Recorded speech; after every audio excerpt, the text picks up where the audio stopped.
养一只猫再加一只狗，一个月要花多少钱呢？老实说，我原本以为不多，但实际算下来之后才知道，蛮可观的哦。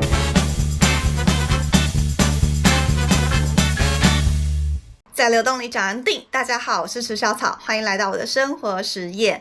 今天这一集想要跟大家来分享一下，我养了一猫一狗，一个月的总花费是多少，让有想要养猫咪或是养狗狗的人可以来做参考。那我们家是 Q 宝先来到我们家本完，才后续到我们家。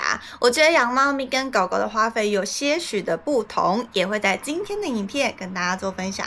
那第一个一定是饲料的花费啦。饲料的部分，猫咪跟狗狗的饲料价格有一点点的差别。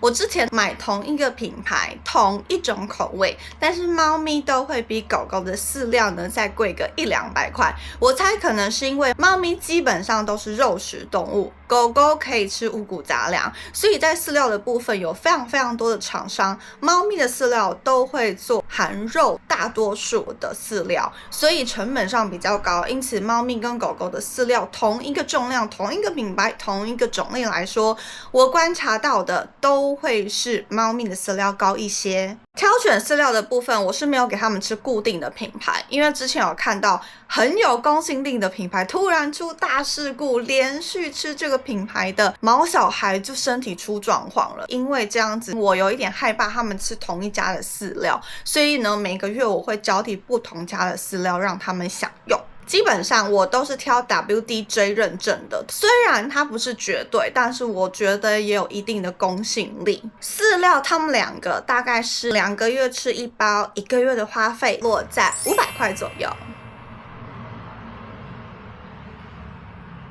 接下来是罐头跟鲜食的部分，因为 Q 宝非常不赏脸。对，就是你很不赏脸。我每次煮的鲜食，他不太爱吃，他很挑，基本上只有炒蛋的鸡肉，他比较爱牛肉啊，或者是猪肉，本丸才会吃。所以在本丸吃鲜食 ，Q 宝挑食的时候，我就会开罐头给他。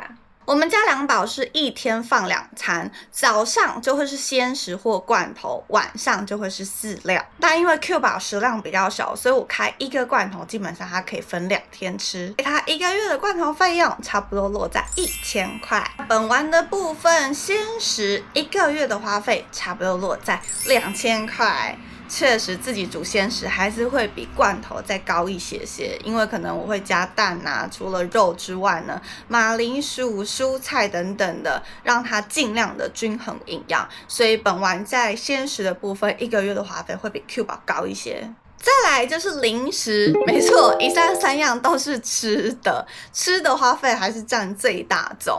那零食的部分我不会每天给，但是有时候呢会给 Q 宝一些肉泥，本丸洗完澡会奖励一点洁牙骨之外，我有时候去逛市集会有现烘的鸡肉干，他们也超爱，我也会买来给他们享用。那像烘干鸡肉干1袋可能就199。洁牙骨1袋也差不多要299。如果是肉泥的部分，我是直接买1桶的，因为摊提下来比较便宜。那我稍微算过去除以平均值，1个月的零食两宝吃下来，总共500块左右。所以你2位1个月一个人花我250块。接下来跟大家分享的就是清洁用品。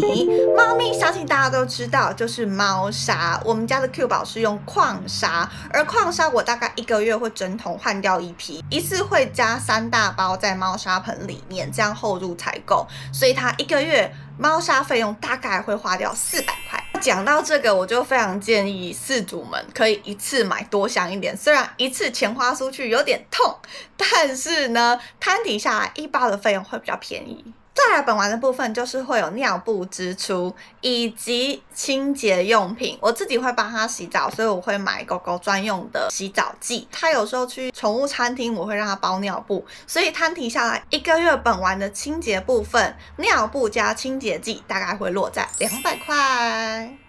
讲到本丸洗澡，接下来第5个要跟大家分享的是美容费。我不是只有自己洗澡，只是如果每一次都送本丸给专业的美容洗，真的1个月的花费有一点太高了。所以呢，我都是间隔1周自己洗，1周给美容师洗，1周自己洗，1周跟美容师洗。当洗澡的部分大概就是600块，如果毛打结可能费用又会再往上加。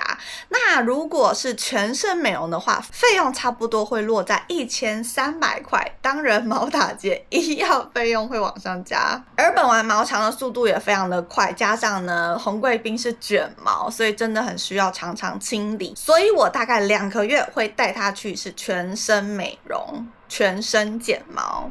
所以摊平平均下来，本丸1个月的美容费差不多会落在1300元。那 Q 宝有去美容吗？没有，他在自己洗澡。我们家猫咪呢，没有特别去给人家美容，但是他要去给别人剪指甲，因为我们家猫咪有点傲娇，它不喜欢给人家剪指甲，它会抓我，所以呢，我就把这件事情交给专业的，1个月剪1次指甲，50块。最后一个要分享到的就是医疗保健。我们家2宝现在目前都非常非常的健康，我也希望他们可以一直健康平安下去。所以在医疗的部分，他们现在并没有给我太多的支出，不过定期的预防针还有定期的驱虫还是要的。驱虫药的品牌我就不多做介绍，各位可以呢上网查查资讯。我都是使用全部驱虫的那一种，不管是体内还是体外。总而言之就是买功效最多的。本丸的话呢是用肉泥状的驱虫药，而 Q 宝的话是使用滴剂，一盒的价格差不多落在1500块，里面分别有3颗跟3剂，1个月使用1剂跟1颗的情况下，1个月的驱虫费大概会落在500块。而预防针呢，本丸我会打狂犬病跟8合1的预防针， Q 宝的话是使用3合1的预防针，每年基本上都是一起带去施打，平摊下来1个月的花费100块。所以在驱虫及预防针这部分，这2个小朋友平均每人1个月花600块。刚刚加总了一下，要来跟大家报告1个月2宝的总花费了。那 Q 宝的部分总花费是2800元，而本丸的总花费因为多了美容以及鲜食会比罐头再高出一些，所以总花费是4850元。所以1个月我养2宝最基础的花费总共是7650元。这个费用真的就是最基本的，因为有时候在外面看到一些很可爱的猫抓窝或者是逗猫棒，就会想买给 Q 宝。而本丸的部分就会带他出门去一些宠物餐厅，给他点一些鲜食，看到好玩的玩具也会想要买给他，甚至在外住宿也会选择宠物的住宿，就会多了一个宠物清洁费。所以刚才讲的费用真的只是基础，基本上每个月我的花费在他们2个身上都是超过的。